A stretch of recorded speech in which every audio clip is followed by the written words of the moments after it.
This week in IT Sparkcast, Linux goes old school, and I mean really old. Cloudflare makes the bots pay, and Computer World agrees that Amazon is up the river without a paddle.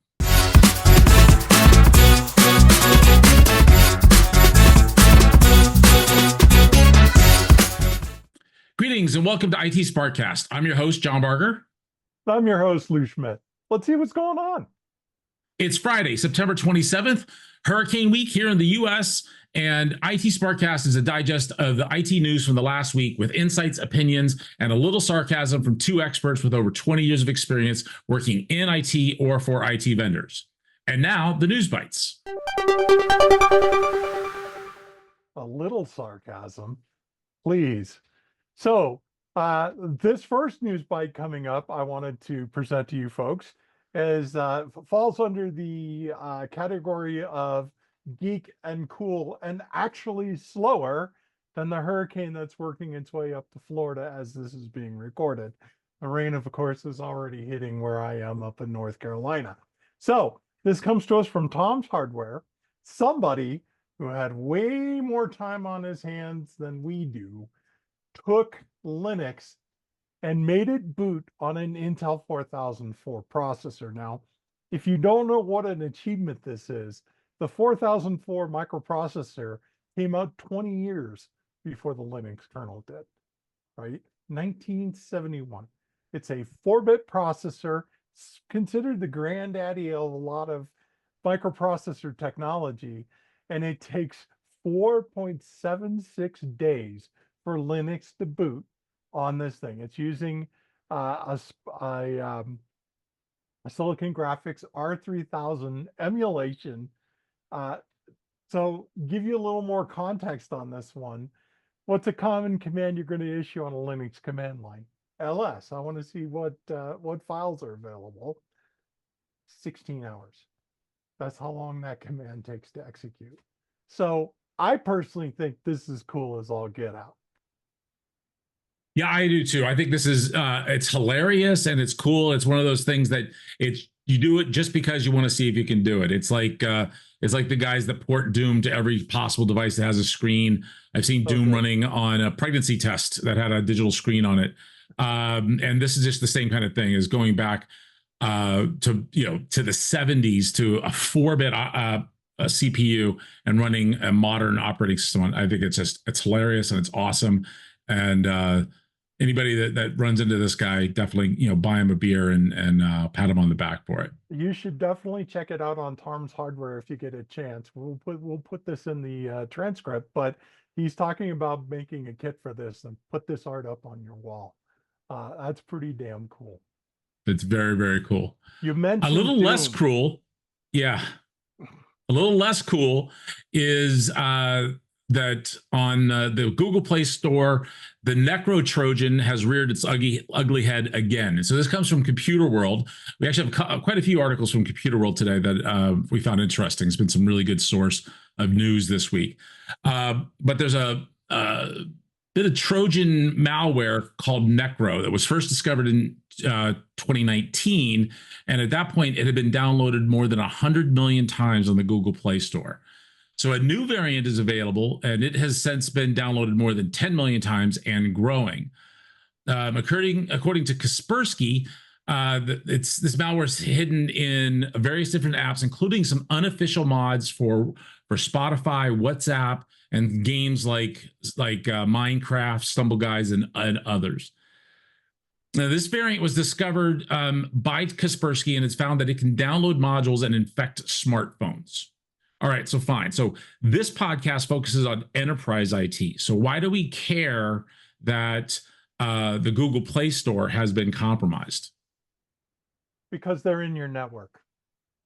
They are in your network, and this is one of the type of things that just screams sideloading. This stuff does sneak through the official Google Play Store, in my experience. There's so much volume. Sometimes things are going to get through. They remediate as fast as they can, but because we have a bring your own device policy, unless you're in some extremely obscure federal job where you just can't do that, then people are going to carry two devices. these things are in and around your network, which means you've got to A, make darn sure that your guest network will not allow any of this stuff to transit into other portions of your network. If you've already done it, you might want to take another look. The second thing is, if you have users out there that you noticed, you see a pickup of applications, stuff like this, it's always better to recommend a safe application than to say, no, no, no, no, no, right? So Yeah. So that really, really good points there, Lou. And, Lou and I have argued and will continue to argue for hybrid and remote work as options for your employees. And we still believe, and to our core, that that is the right move for any enterprise to make. That being said, that introduces more variables and risks, or different variables and risks, than when you have company-owned devices as the main device and being on the corporate network. When you're remote, but still have access to corporate facilities and corporate data and corporate applications, you're going to find more variability in the devices that are accessing that data.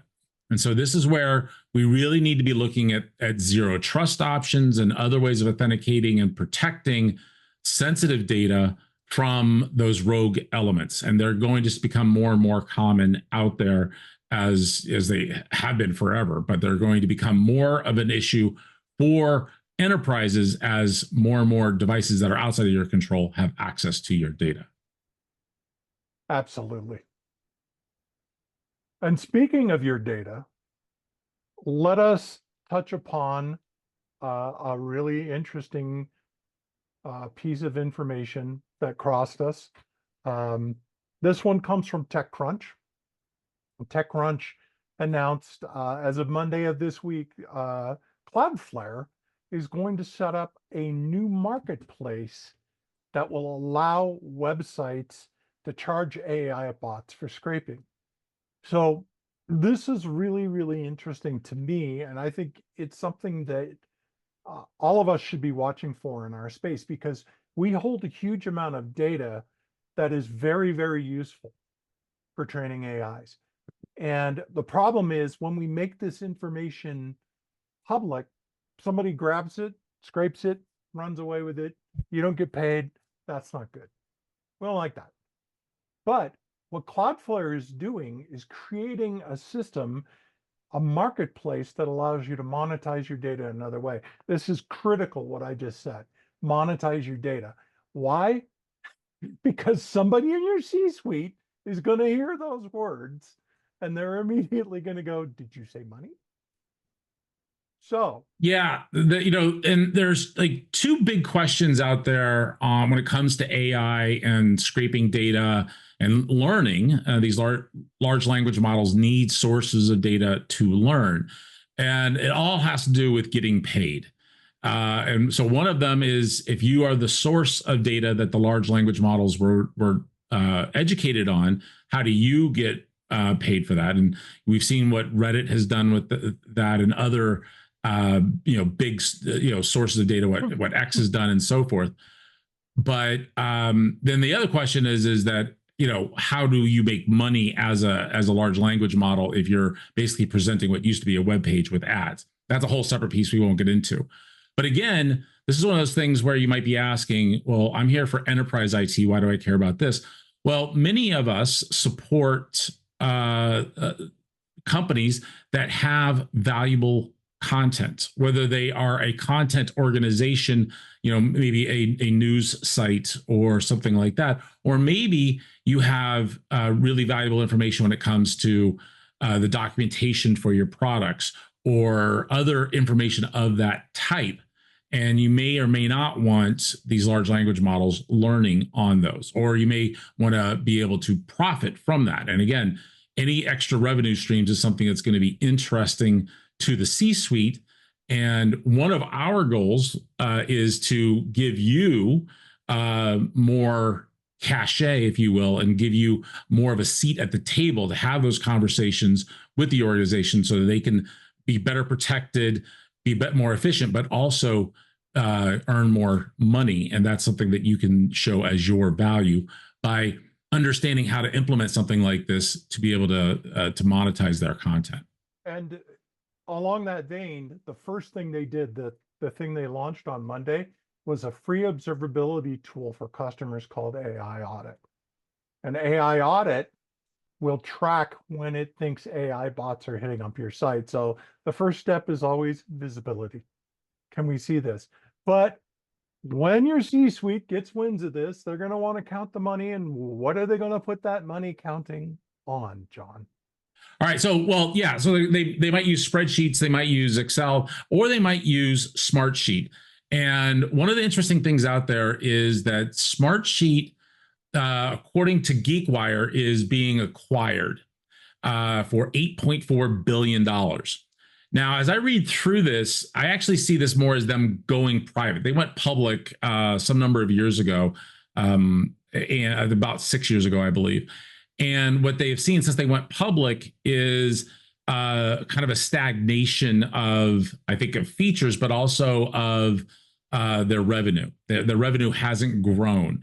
And as many of you might know, working for public companies, and as you know, Lou and I've known working for public companies in the past, is that the way you operate a public company and the way you can operate a private company can be very different.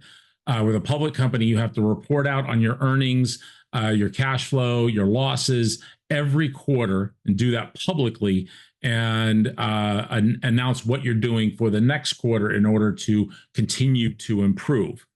And what we have found is that in some cases that can provide a barrier for a company to take certain growth steps that it really needs to in order to hit that next level. So we saw this with Dell, one of the largest cases of a company going private and then spinning back out to go public, and having a completely revamped company. And that's because they needed to make changes that would cause down quarters and other issues along the way.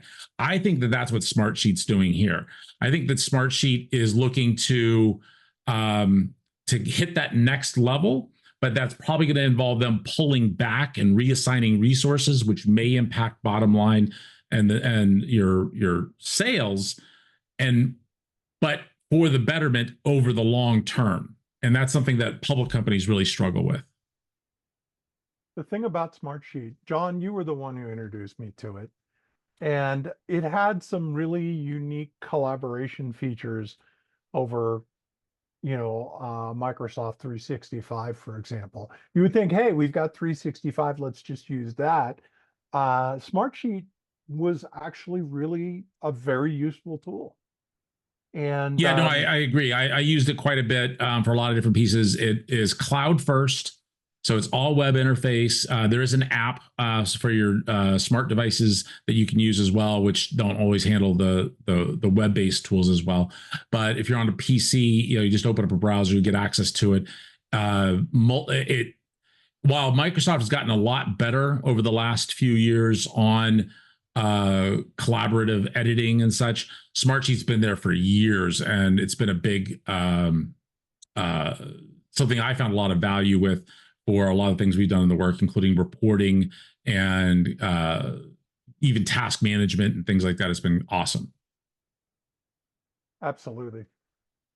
So anyway, keep an eye on this, because I think that we're going to see a lot more value over the years, the coming years, that Smartsheet's going to be bringing us. But with that, we're now going to hit the CVE of the week. All right, let me dive into this one because it's interesting and nasty both. So I got this one, believe it or not, off of X. A gentleman by the name of Simone Margitelli that I follow in the security space at Evil Socket called this out. There is a currently unpatched vulnerability in Linux that is a completely unauthenticated remote exploit for all new Linux systems, plus others, that was discovered about 3 or 4 weeks ago, right? It's the full disclosure will be happening in less than 2 weeks. So right now, the current target that I have read about is that they want to announce this on October 6th. So they're working on a fix action for it. This is so new, there's no CVE assigned yet. You're going to see that hit in the next week. There's still no working fix, although my understanding is that the fix won't be that hard to do. They've already got canonical, so if you're running Ubuntu-based things, Red Hat, IBM, all the usual players are already involved in this.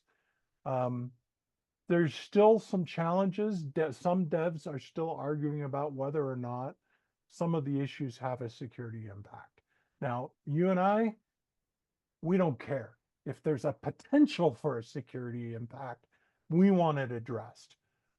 So the individual that did this, Simone, spent 3 weeks of his sabbatical working full time just on the research for this thing, research coordination and so on, with the sole purpose of helping pretty much get it out there. But there's some unrest with the developers on this one. We thought you should have an earlier heads up on this. John, what do you think? Yeah, so I'm not sure if you said this, but it has a severity score of 9.9 out of 10. So I mean, this is the real deal, full exploit, full command and control of your Linux systems, and it affects modern day current versions of the Linux kernel. This is in the kernel itself.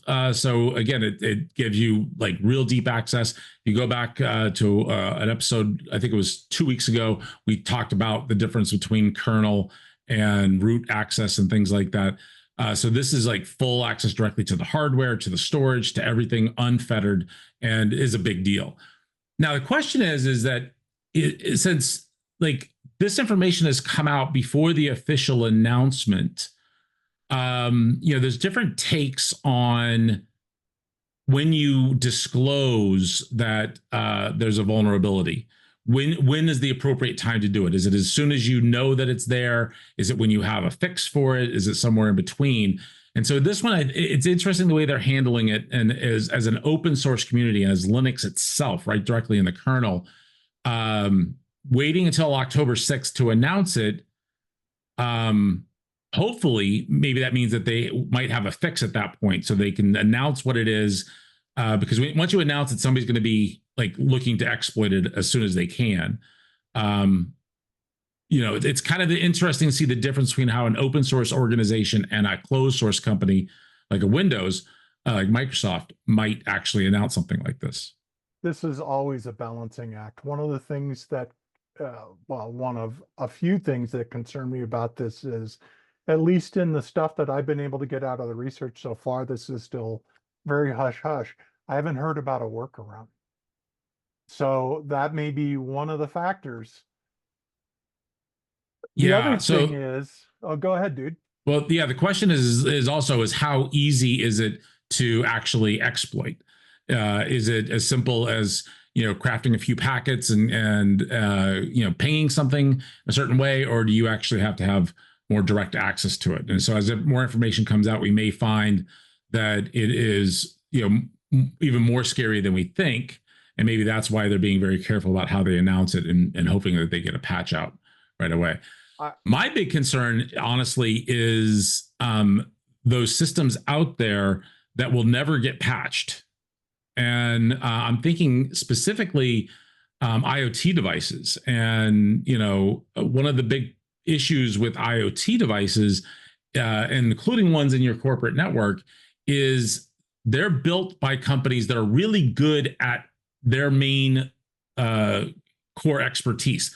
Whether that's an HVAC system or lights or a thermostat or whatever it might be, they're really good at building those, but they may or may not have done the right hiring to make sure that they're the smarts. I'm using air quotes for those of you not on the video stream. The smarts in their devices are actually done in a smart way, in a secure way. And what we found is that really old versions of Linux or even Windows CE are used on these devices and may never, ever, ever get a patch. And then those could be vulnerable for as long as they're in your network. Here's another point to think about. Most of your infrastructure is running Linux. Your firewall's running Linux. Your switches are running Linux. Your router's running Linux.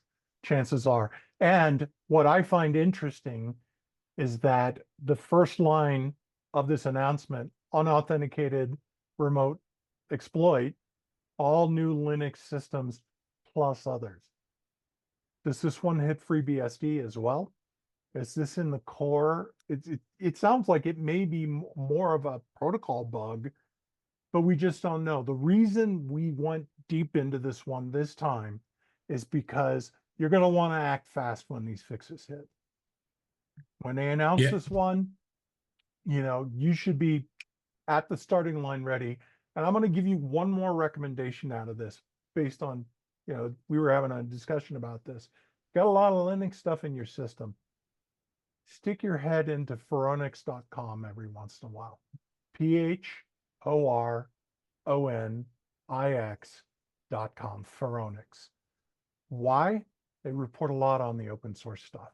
So if you want to see what's going on with the latest kernel, you want to see hardware comparisons for performance and see more deeper analysis of some of the security bugs, highly recommend this as a resource. Right. Thank you very much for that, Lou. So last week I had a hot take on Amazon's return to work policy. And this week it's time for Lou to have his hot take on a very similar topic. Oh, good Lord. Another hot take from Lou. What physics will we violate this time? I'd really like to follow up on what you did last week. I thought you did a really great job on it. And we've seen, I'd like to start off and then kick this into a general discussion between this, because I think a lot of what we've been talking about is really relevant. So basically, some of the follow-up analysis, we were talking about Computer World just being on fire this week, and they absolutely are. They did a fantastic article. One of their authors, Lucas Merian, Merian, M-E-A, yeah, Merian, wrote up sort of a great piece saying that this is likely to boomerang on these companies. Let's talk about what's going on with this. First of all, our takeaway is be flexible in your employment vendor choices and make sure you have a good remote worker plan. Now, I will, in the interest of full disclosure, John and I both worked together at a company that was very, very good about having hybrid work, right? It was pretty much your choice, and you could do what you want. We found value in going into the office at times. Coordinated, we found great value in being able to do this. My takeaway on the Amazon thing was this is all about presence and trust. Now, you're right, Lou. It is about presence and trust, and lack thereof on the trust side, I think. So what's interesting to me is, as you said, this Computer World article was really well written, and if you read one article that we're going to link to in the show notes, read this one because it was really well written. I think they made a lot of the same points that we made last week, but they actually went a little bit further. They included some very specific statistics, kind of backing up what I was saying last week, that studies have proven that having a remote option, at least, and a hybrid option for your employees increases their productivity. And if you look at it from a standpoint of you give the person back 10% more time in their day, and they can also give 10% more to work at the same time, that's a win-win. You're eliminating that commute, as we were saying, and you've given them a little more flexibility in the hours that they work, and that's where that all comes in. But they also brought up, and I'm going to quote directly, saying that this might actually be, there may be other thinking going on at Amazon. And what they're saying is forcing employees to quit, however, might be exactly what Amazon wants, according to the vice president of analytics at Forrester Research. He's saying that there's a chance that they may want to introduce voluntary attrition. So here's my take on that. I hope that's not the case. If that is the case, that is incredibly short-sighted. And the reason is that if you go back to what we talked about last week about Cisco and IBM running layoffs in a stealth mode, and as you know, negative of a fact as we see those layoffs, at least at that point, the corporation is controlling that attrition. And if they decide they want to do the lifeboat exercise where the bottom 5% gets cut, or whatever their decision making is, you know, or we want to hit the people that are making the most money for similar jobs, whatever their decision making is, they get to make that decision. When you set up involuntary or voluntary attrition, where you're actually causing people to quit, a lot of times it's your top level talent that leaves first. And then you end up keeping the less valuable talent. And what you find is that anytime you kind of threaten a job, those highly valuable people know they're highly valuable, know they can go get a job somewhere else relatively quickly, where they're at less risk of, you know, having to come into the office or whatever it is that they don't like. Lou, do you got any different thinking on that? You know, there's another side effect that we haven't touched on, and that is if you do a large layoff in the United States, you do have to report it. If you do it in Europe, it's even more complicated. Sean and I have worked through the HR issues of these things before. With coordinating it, you have to queue it up. It has to be published. There's a cost involved with folks who are taking unemployment, for example. So by doing it this way, they avoid all of that press. They avoid all of the having to talk to government officials that may have, say, given them a sweet deal to hire a whole bunch of people in a particular geographic location. That's a good point. But at the same time, to bolster your point, John, I once talked to somebody about it who was the first HR chief of Cisco. And she told me that startups rot from they're like onions and they rot from the inside out. So part of what we heard last week is they want to still be like the nimble, fast startup people they are. Unfortunately, when you pull stuff like this, you yank out the exact people that made you what you were. And, you know, why do they do this, though? Why do they do this other than money? And I've got three things, if you want to bring it up. Management is not trained on how to manage remote. I would also add as a side comment to that, we need to train workers on how to be remote. The second thing that's a big one that gets called out a lot is companies spend a lot of money on real estate and they can't just adjust to not using it. It's just on cost fallacy. Every time a C-suite member goes into an empty office, they freak out. Instead of saying things just changed, which they did, things have changed. We were at what, 7% remote work before COVID, we're at 23%, 24% now, and that's not going to budge. And the last thing that I think is very, very big for us, it's companies not implemented proper remote communication systems. Right? You can't just throw Teams out there and say you're done. We're going to get 100%. much deeper into this. And as we've said, why is it blowing up? Hey, computer world, right? What do they say about the executives?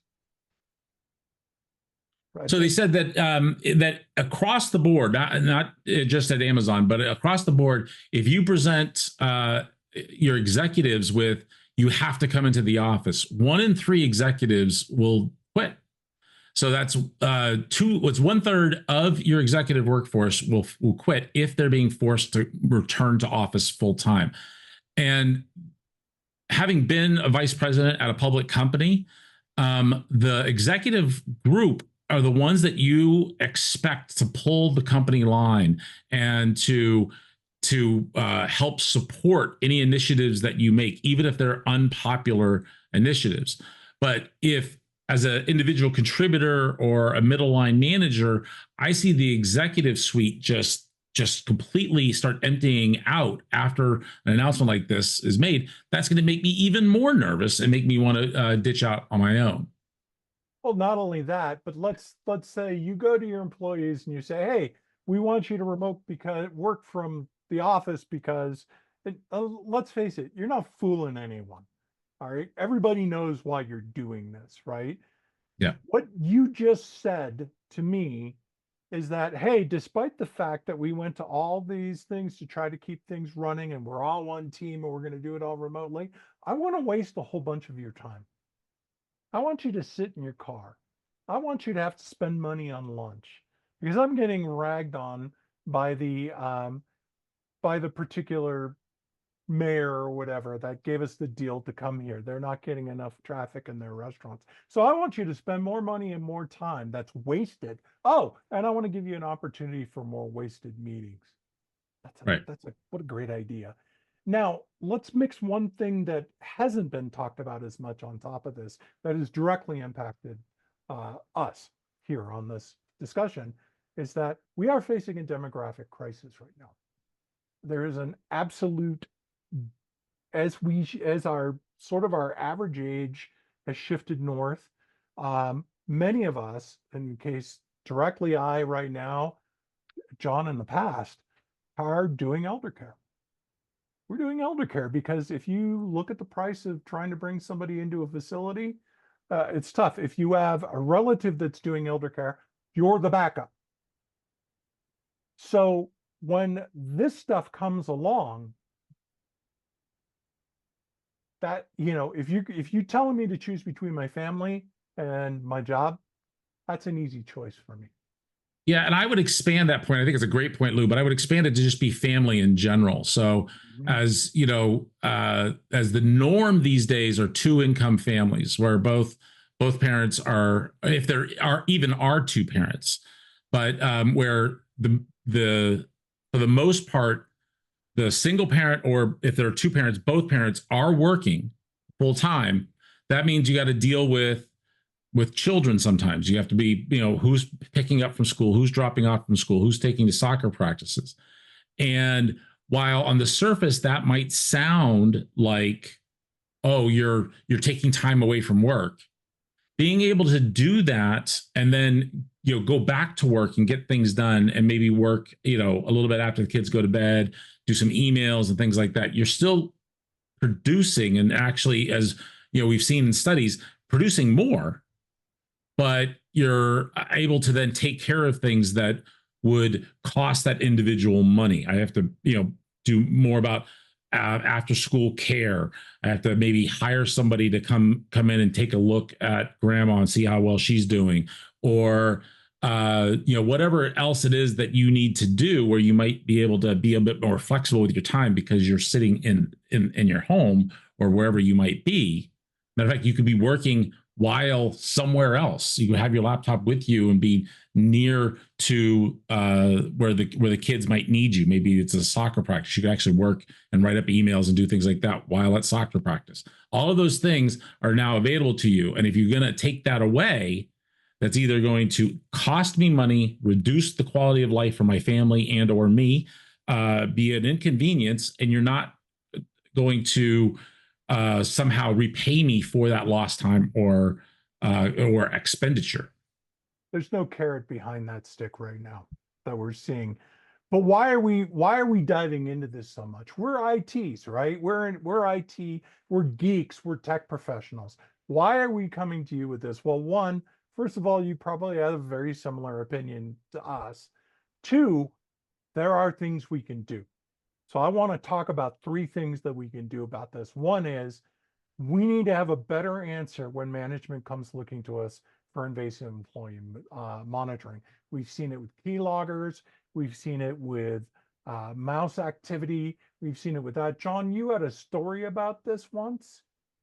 Yeah. So I one of my first jobs out of college was tech support for a programming language. And it was a brand new programming language from a new vendor at the time. And so a lot of the tech support that I got was actually people asking, how do you do this and how do you do that? And there was one gentleman from Ohio that I got to become very close with and a bit friendly. And as he was writing an application, he was in IT and he was writing an application for the hospital he worked at. And at one point I was just like, what is it that you're writing? And he was writing a keylogger. Now, this was in 1991. So this was a keylogger that ran as part of the distributed systems. So every computer had this installed on it.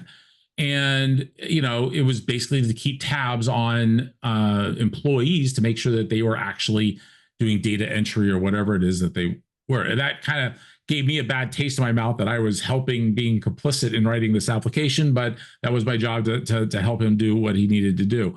But these things have been around for a long, long time, and they're being implemented today.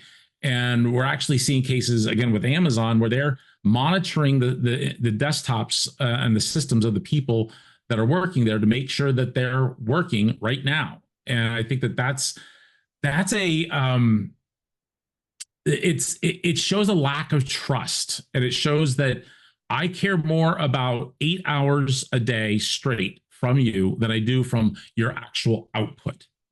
And again, that goes back to not knowing how to manage people, not knowing how to measure people, and not knowing how to incent people to get things done.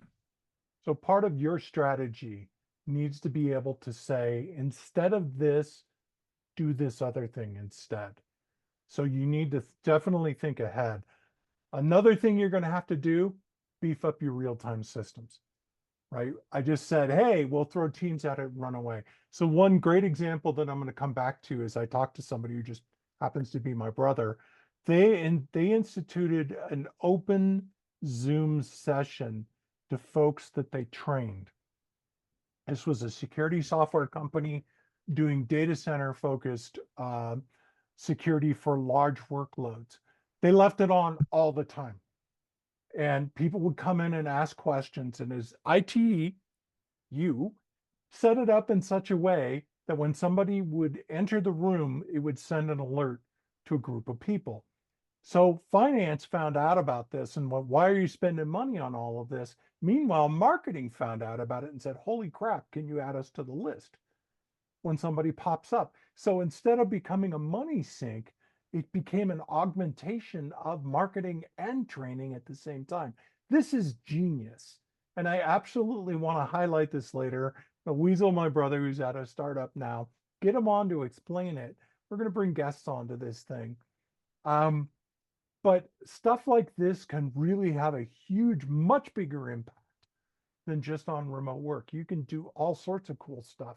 And the last thing that I want to bring up today that John and I were just we were ripping on this earlier, is stay up on what's happening. We're seeing an awful lot of movement in the AR and VR space. We're seeing movement in avatars. We're seeing better real-time systems. You notice I move around a little, my camera's following me, right? I'd like to do a review on this camera, and I'm pretty happy with it. John has an idea for a different camera. We're going to go look at this stuff with you. Let's see what works. Yeah, so there's a few things that we're going to be doing going forward like that. So we're going to be giving you ideas on things like camera recommendations that you can then recommend for your remote workers.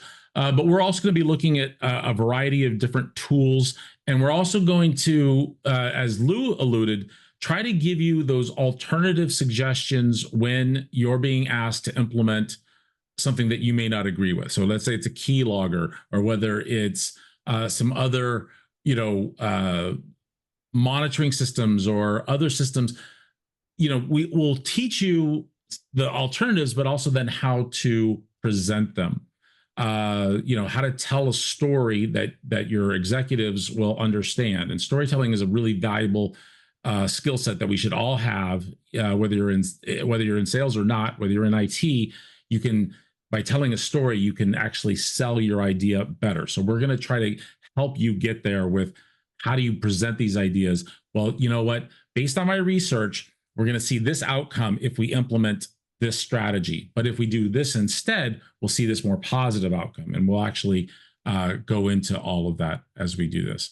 So I think this is a great topic, but we do want to hear from you. Absolutely. How do you feel about the remote work? We're very clear that we think remote work is the option that somebody should have, but not something that they should be forced to have. Not everybody's as lucky or as fortunate as Lou and I to have our own dedicated office in our house.